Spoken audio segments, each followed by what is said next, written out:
Bom dia. Matéria Processo Civil com o professor Breno, Faculdade Católica do Estado de Rondônia. Competência. A competência jurídica. A competência jurídica é o critério para se atribuir o exercício da jurisdição a determinado juízo. Como definir o juízo competente para o endereçamento da petição inicial? Bom, a primeira coisa a se fazer, a se indagar, é a prerrogativa de foro? Há tribunal de superposição? Não.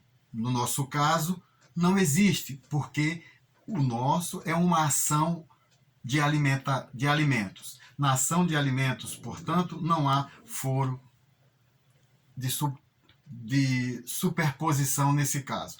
Nós temos então que partir para o segundo passo, que é as 5 justiças: justiça militar, justiça eleitoral, justiça trabalhista, justiça estadual e a justiça federal. De cara, já sabemos que não é a justiça especializada, não é justiça militar, não é justiça trabalhista e não é justiça eleitoral. Então ficamos com duas, a justiça estadual e a justiça federal. Como não tem nenhum ente da União, descartamos também a Justiça Federal e ficamos com a Justiça Estadual. Na Justiça Estadual, nós vamos procurar saber se há alguma competência originária do Tribunal de Justiça. Não há. Como não existe, consequentemente, cairemos na primeira instância. Na primeira instância, vamos buscar o foro. No caso da questão de alimentação, nós vamos para o alimentando. O alimentando, ele tem a prerrogativa do foro. Então, nesse caso, o alimentando é de Porto Velho. Então, nós vamos buscar em Porto Velho a Justiça da Família para enviar o nosso pedido, a nossa petição inicial. Temos ainda a competência absoluta ou a competência relativa. A competência absoluta ela não muda. A competência absoluta é a matéria de ordem pública e não há preclusão. Na relativa, nós temos a matéria de ordem privada, existe a preclusão e pode haver a modificação. Já ia esquecendo, a preclusão. Preclusão é a perda da oportunidade de se manifestar no processo. Bom, a competência da competência relativa é a prorrogação, a derrogação, a conexão e a continência. Na prorrogação, quer dizer que o juízo que era incompetente pode tornar-se competente se o réu ou se as partes não se manifestar.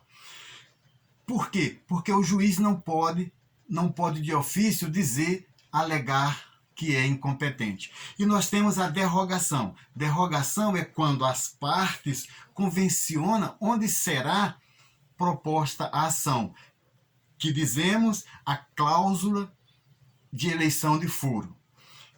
E nós temos agora a conexão. A conexão quando temos mesmo pedido ou mesma causa de pedir. Por exemplo, um acidente com vítima fatal. O pai entra com a ação de danos. A mãe entra com a ação de danos morais. O pai entra com a ação de danos morais e a mãe entra com a ação de danos materiais.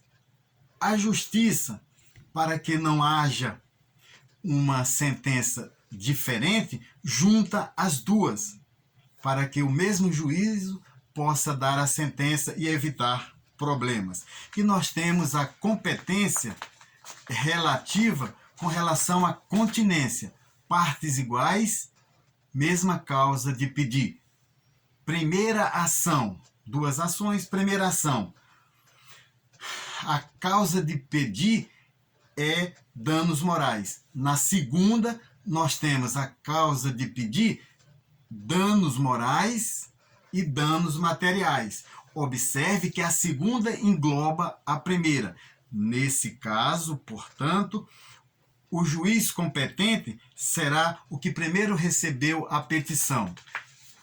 Nós temos agora a competência interna. A competência interna quer dizer competência territorial, competência funcional, competência em valor da causa e competência material. A competência territorial se refere à geografia, ao espaço. A competência funcional, ela é mais abrangente, porque ela vai na função que o órgão exerce, na estrutura do Poder Judiciário. Quer dizer, na Constituição Federal tem a função do Supremo Tribunal Federal, do STF e assim por diante. A competência em valor da causa. Aí nós temos a Lei 9.099 de 1995, Lei do Juizado Especial, onde as causas são de menor complexidade e o valor econômico menor, quer dizer, até 40 salários mínimos. E nós temos a competência em razão da matéria.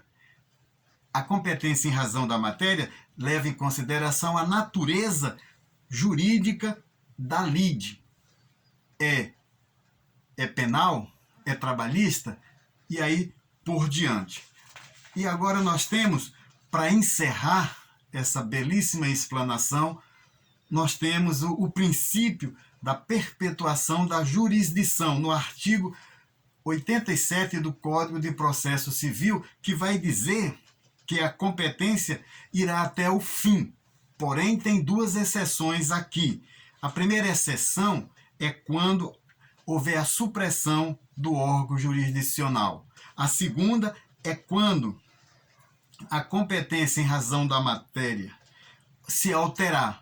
Por exemplo, no lugar só tem o juízo civil, mas aí vem o juízo de família. Então, aqueles processos que estavam no juízo civil, que é de família, vai passar para o de família. E a supressão do órgão judicial é quando aquele órgão existia e deixou de existir. Em tese, basicamente, era o que tínhamos para dizer.